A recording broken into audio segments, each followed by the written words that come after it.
All right. Hey, listen, I was about to snooze off because I didn't pay attention to the time. I was talking with Tisha here and I was waiting till 7. So, hey, I'm behind the gun. I've got her here and we've been talking, having good conversation. And man, I'm really excited to hear what it is she's got to share with y'all here this evening. Listen, it might be dreary outside, but uh, we got some hope about to share with you right now. Just pray for her. She's real nervous. Hey, like, share, comment, send this out to everybody. This is a different type of story, but I guarantee you're going to get something out of it from I've already talked to her. And I'm excited to just get out of the way and listen to what she's got to say. So just bear with us, listen to what she's got to say. And I'm not going to hold her up anymore. Tisha Orick, it's all yours.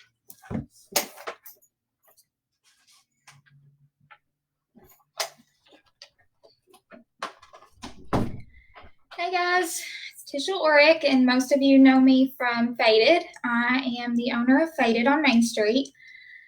I'm really nervous because I've never gone live, and I typically don't tell my story like this. So I really don't even know where to begin. But I told Randy that I was going to start by telling you that growing up, my parents were your average parents. We went to church every Sunday and Wednesday. We actually would get our hind ends busted if we woke up and said we didn't want to go to church. They were awesome. One day, we woke up and my mom had packed her bags and she was gone. Everything kind of spiraled from there. They both got bad on drugs.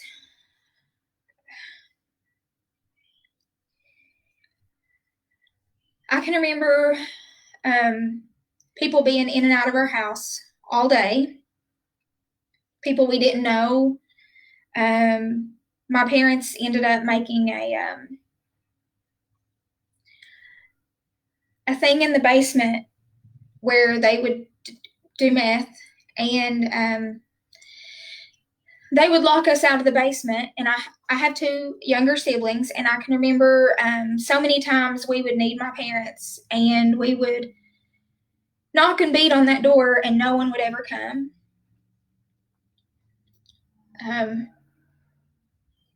It was really hard. I felt like I was raising my younger brother and sister for a little while.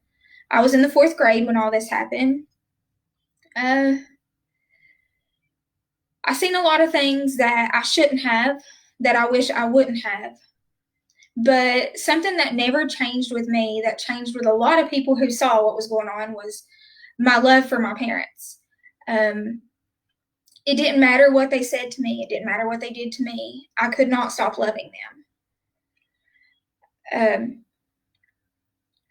We eventually got taken away. My grandparents raised us for a long time. My aunt ended up getting me. We were able to see my mom and dad with people with us. I was never allowed to go stay with my mom again by myself.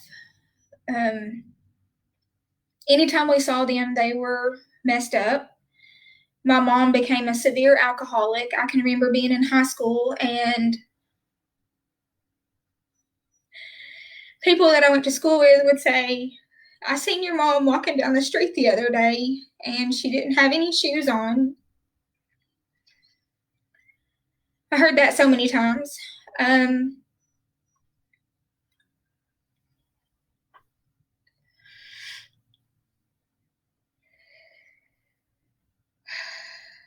Sorry, guys, this is really hard.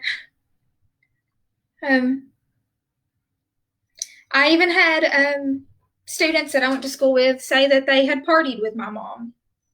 I mean, people were seeing my mom more than I was getting to, I felt like.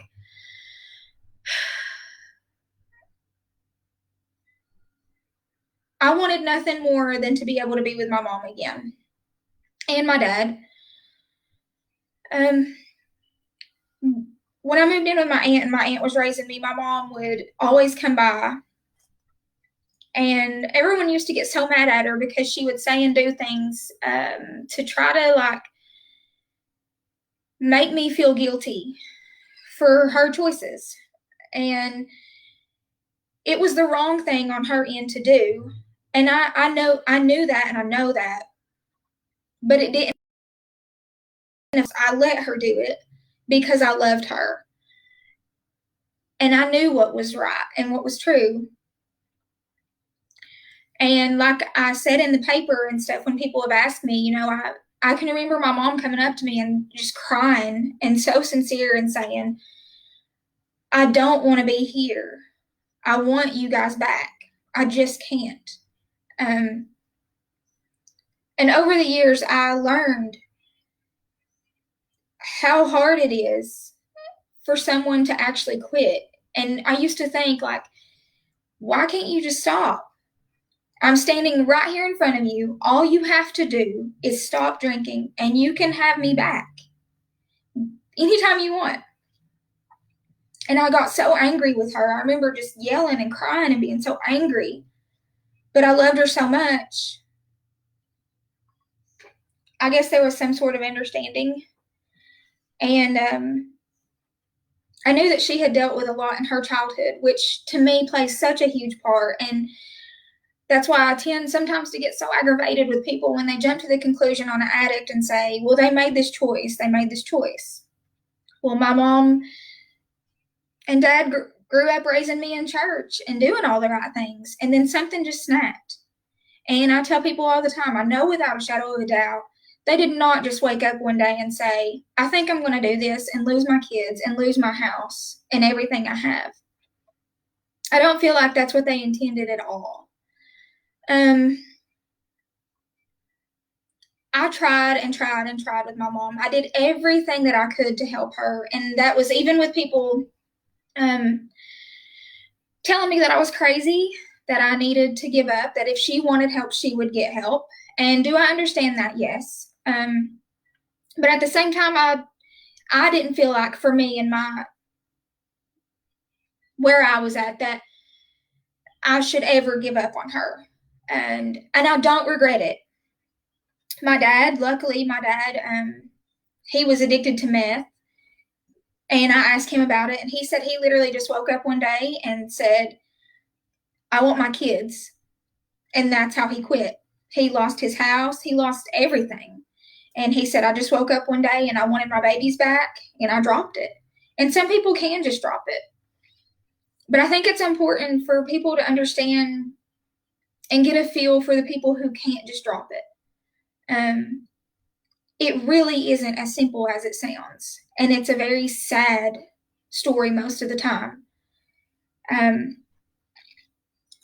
I lived in Oak Ridge for a while, and my mom lived in Clinton. So I was going to school in Campbell County. So I drove by her house every day to go to and from school. And I would stop in and see her. I probably only seen my mom sober a handful of times. And but it never stopped me from going by there and checking on her. And I can remember she would just cry all the time. Every time I saw her, she cried. Every time she called me, she cried because she didn't want to be where she was at, and she wanted out so bad, but she just couldn't. I contacted facilities in different places, and I tried to get her help. I did everything that I could. They had her on wait lists all the time. By the time it was her turn to go, it was too late. She was back in.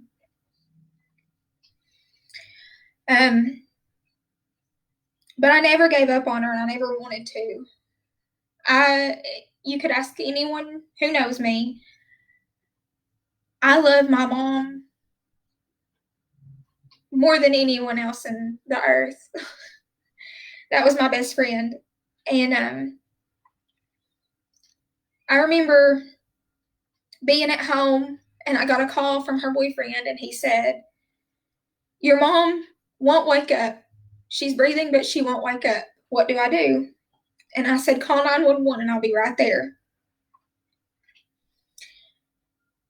I can't count how many times that I had to take her to the hospital over being so drunk or so on something, just crazy stuff all the time. We were at the hospital, I felt like. And this time was different. My little brother was at my house, and I asked him, I said, would you like to go with me? And he said no. And they were just used to her always having to go over stuff like this. And he said, no, I just want to stay home. And I remember pulling up, and the ambulance was there, and they couldn't even get the stretcher in her home.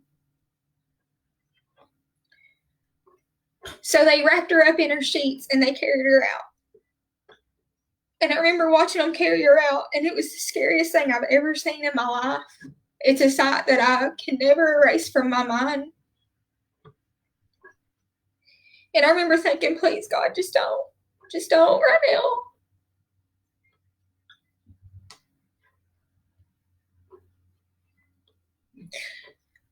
We got to the hospital.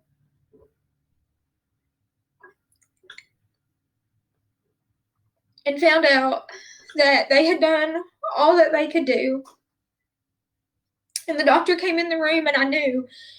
He put me in a dark room with just a lamp and some tissues. And he said, we've done all that we can do, and you're going to need to call family to come and see her.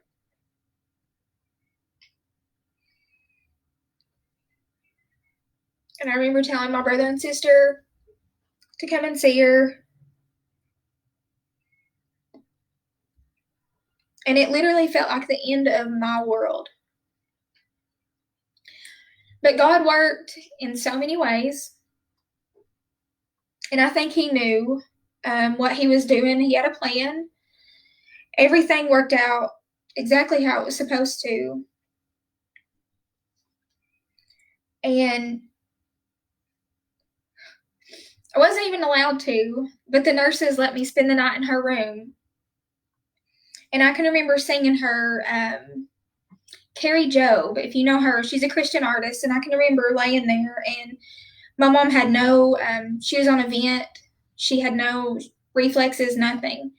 And I can remember singing a certain song to her. It was by Carrie Job. I can't remember what it was. And her little heart thing just spiking. And I thought, like, this is my time. And I laid there, and I talked to her for hours. The nurses ended up letting me spend the night. And all she wanted our whole life was to help people. Even though she was in the wrong spot, she loved people unconditionally. And I think that's why I was the way I was with her. I could never be mad at her for anything she did. Didn't matter what she did. Didn't matter what she said. I loved her so much. I said at the night at the hospital, I said, if I could switch places and get in that bed and let her live, I would. And I would have. I don't regret saying that at all. But I think there was a purpose in what happened. And that purpose was so that I could get out and share her story and kind of let her live through me. Another secret some people don't know about my shop is my mom went to school for hair, and she never finished. And I did. So I even have a little pair of scissors still that were hers, and she has her name on them and everything. And I knew when I opened my shop, I thought my mom would be so proud. And I knew, I was like, I'm doing this for her. Like, by opening up my shop, I will get her story out, and I will help people, which is something I always wanted to do. I just never knew that cutting hair would be a way for me to do that. So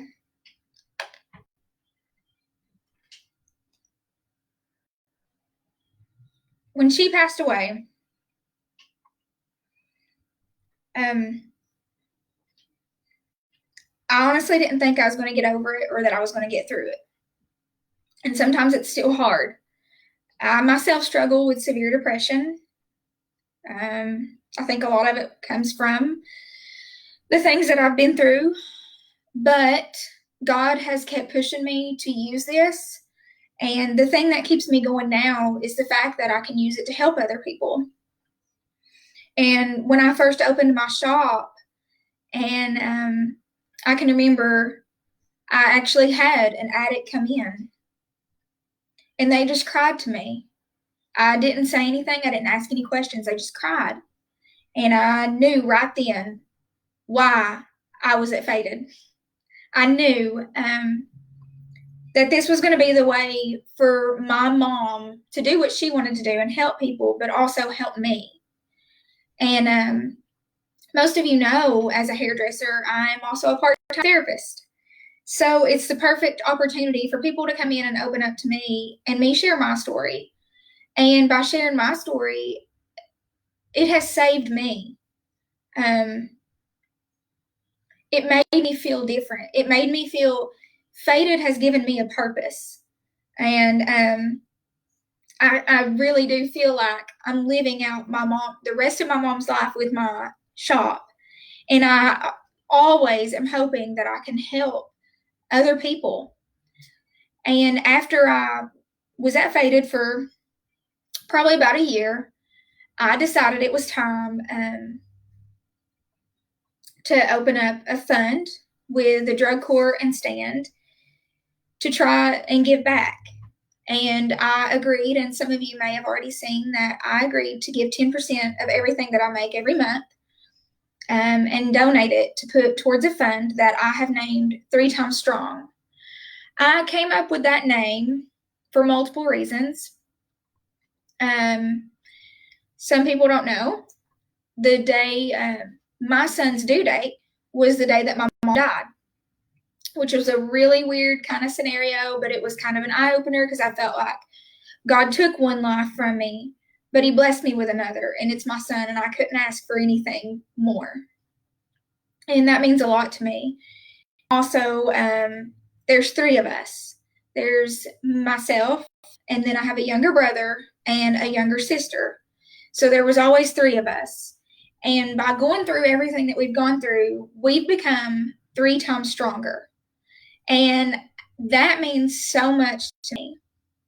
So I felt like 3 Times Strong was the perfect name to open up a fund in honor of my mom and to help other addicts who are struggling get into facilities or get anything that they may need, and just kind of give back and show love and support. Because to me, and sometimes the stories are different, but for me, in my situation, the worst thing I could have done to my mom was to not show her love. The best thing that I done was loved her, even when I sometimes couldn't. And I never regret that. I never will. She actually, when she passed away, I think the only reason I was at such peace was because I looked at my husband and I said, I did everything I could to save her. And to me, there was no better way, I guess, of being okay with that. So I was glad that I did all that I could for her. I miss her every day. I probably won't ever stop missing her. But I still have my dad. My dad is still sober. He is in my life, and he is such a blessing. I love my dad. We have a better bond now than we did before. And but I just think, I guess for me, it's important that people know you don't always have to judge or treat them differently. The people who have come in my shop, I have embraced. I have loved them. I will cut their hair. I will do whatever I can to help them. And they have cried to me and shown me love. And I think that they are people too. They're just like us. And I actually heard a song right before I came here. It was really weird that it came on, and it said kind of something like, we think that our parents are heroes, but really when you get here, you realize they're just people like we are. And that's how anybody is. And we should love everyone regardless and treat them no differently, because sometimes showing love can do a lot more than what you think it can. Love goes a long way, and love is the most important thing that we can give to each other and keep each other going. It's what's kept me going, and I'm so thankful for each and every one who reached out to me when I opened up my fund, who donated. You can still donate. You can reach me or Randy or Grant. And yeah, I don't really know what else to say. You got it? All right. Amen. Good? Mm-hmm. Amen. How about that, folks? Listen, I've been sitting back there and I've been crying, I've been praying. Somebody open their heart up like that to you, and I hope you understand that it's not easy for somebody to do what we done. I've been cried 3 times with her tonight. So, hey, man, I thank you for watching. Take it back. I guess today we just love on each other. It's a hard time out there. Everybody's got different struggles. And I always run to the one that loves on me the most. That's who I am. That's what I do. I think that's what a lot of people do. So let's love on each other. Let's encourage each other. There's enough people beating us down. I beat myself down more than anybody ever could. So ain't no need in that. So let's encourage. Let's lift each other up. Let's love on each other. Go by and see her sis down there at Faded. She'll hook you up and get you therapy while you're there. And share your stories, guys. Help each other out. Be there for each other. And next week, I've got my brother Blake Nagy coming on. This guy used to cook my meth for me, and now he's a preacher. Listen, ain't but nothing but 2 words and do that, right? Amen. So, listen, but God, tell somebody, encourage somebody, lift each other up, love on each other. It's hard times. So, hey, we're going to get up here and I'm going to fellowship with my sister. I love you, but hey, I'm going to spend a little time with her. So, till next week, we'll see you. What's it called? I told you I don't know if this thing's off ever.